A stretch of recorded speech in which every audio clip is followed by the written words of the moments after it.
God bless you, and thank you once again for joining me as we continue our chronological study through the entire New Testament. We're back in Acts chapter 11, and the church in Jerusalem has just sent Barnabas to encourage the brand new Gentile church in Antioch. And Barnabas realized that he was not up to the task himself, and so he went and found Saul, we know him as Paul, brought him, and for an entire year, Saul settled there and made disciples and encouraged those new converts. And we're beginning today now to turn a page here in regard to what was happening in Antioch, the continuation of the story, Acts 11 and verse number 27. Now, at this time, some prophets came down from Jerusalem to Antioch. One of them, more than one, named Agabus, whom we will read about later on in the book of Acts, stood up and began to indicate by the Spirit that there would certainly be a great famine over all the world, meaning the inhabited Roman world most likely. And this took place in the reign of Claudius. And so it's very clear that what Agabus said actually occurred. Let's read a little further, verse number 29. And in proportion that any of the disciples had means, each of them determined to send a contribution for the relief of the brethren living in Judea. So this is really much more noteworthy than I think we realize.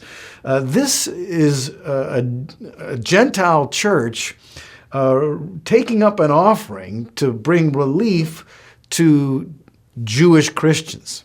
I mean, when you think about what the Bible tells us historically about the relationship between Jews and Gentiles, wow, the Jews basically had nothing to do with the Gentiles, and I'm sure the Gentiles didn't feel, all that endeared to the Jews either. But here we have people who have been transformed by the grace of God. This is part of that grace of God that when Barnabas came to Antioch that he witnessed, that we read about earlier on in this chapter. These are not the same people. These are people who no longer have money as their God, but God is their God, and He's their Father. And they realize they're a part of a spiritual family, and that they've got brothers and sisters living all over that time, the ancient world, that were not like them, but they loved them even though they hadn't seen them. And think of this extraordinary love they displayed. They weren't sending relief to people who were currently suffering a famine and therefore lack and want. They were receiving an offering for people who were yet to suffer want because of the coming famine, And so they really trusted Agabus on this, and obviously he was a proven prophet, and things he had said in the past had come to pass, just like he said, and so they knew he was a reliable source, not like so many of the so-called prophets today who hit it about 1 out of every 20 prophecies, and even those are vague and could be disputed if they're accurate. Agabus was the real deal.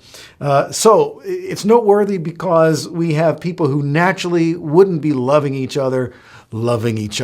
Gentiles taking up offerings for Jews. Okay, another thing that surfaces in that is that Agabus' prophecy, there'd be a famine over the known world. And so these Gentile believers are probably going to be suffering some of the effects of this future famine themselves.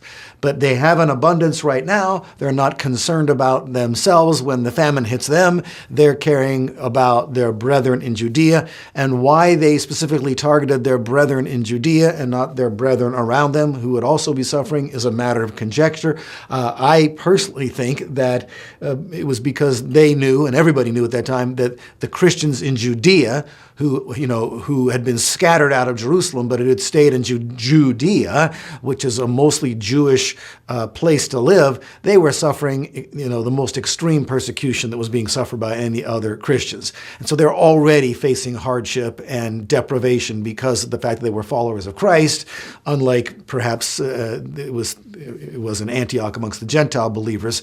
And so as a consequence, they knew these folks are really going to be hit hard by the famine, and so let's bring some relief right now in their sufferings and help them prepare for the greater suffering that is coming.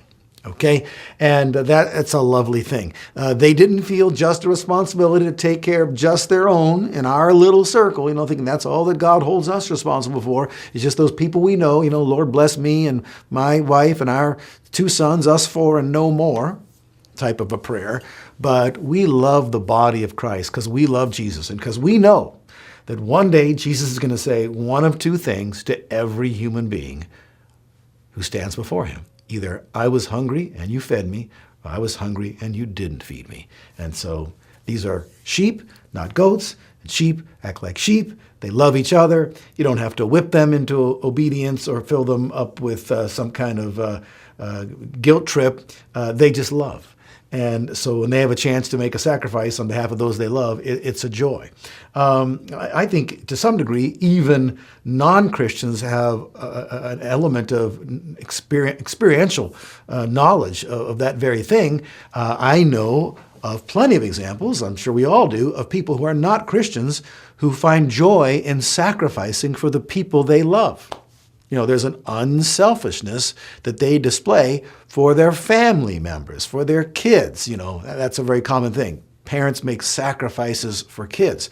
Well, that's an example of what happens in the heart of people who are truly born again. They love their brothers and sisters. They love their spiritual family. And so they want to help when they see some of them suffering. And that's what's illustrated here. Okay, now just a few seconds left to make one other very important point. Notice that in this verse that we just read, that the disciples, in proportion that any of the disciples had means, they sent a contribution. They were still called disciples. There was no such thing as this line of demarcation between the so-called disciples and the so-called believers who were not yet disciples. Every Christian was a disciple. The Christians were first called, or the disciples were first called Christians in Antioch, we read in verse number 26. Okay, out of time, we'll jump back into Acts chapter 11 when we get together. I'll see you next time.